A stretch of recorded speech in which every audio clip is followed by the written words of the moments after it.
एक विशाल जंगल के बीचों बीच एक सिम्बा नाम का एक राजसी शेर रहता था। वह जंगल के निर्विवाद राजा के रूप में दूर दूर तक जाना जाता था, न सिर्फ अपनी ताकत और साहस के लिए बल्कि अपने बुद्धिमान और निष्पक्ष नेतृत्व के लिए भी। सिम्बा के शासनकाल में जंगल सद्भाव में फलता फूलता था। सभी जानवर, बड़े और छोटे, एक साथ शांति से रहते थे, जरूरत के समय एक दूसरे की मदद करते थे।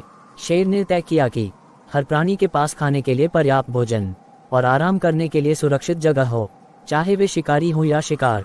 एक दिन जंगल में भयंकर सूखा पड़ा, नदियां सूख गईं और पौधे मुरझा गए। जानवरों को संकट का सामना करना पड़ा क्योंकि भोजन दुर्लभ हो गया और पानी के स्रोत कम हो गए।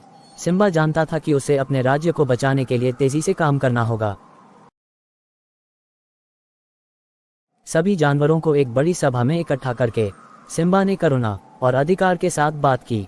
उन्होंने एक योजना प्रस्तावित की जिसमें प्रत्येक प्रजाति भोजन और पानी खोजने के लिए एक साथ काम करेगी। हाथियों ने अपनी ताकत का इस्तेमाल धरती में गहरी खुदाई करने और छिपे हुए जल भंडारों को खोजने में किया। बंदर सबसे ऊंचे पेड़ों पर चढ़ गए, फलों और खाने योग्य पत्तियों की तलाश में।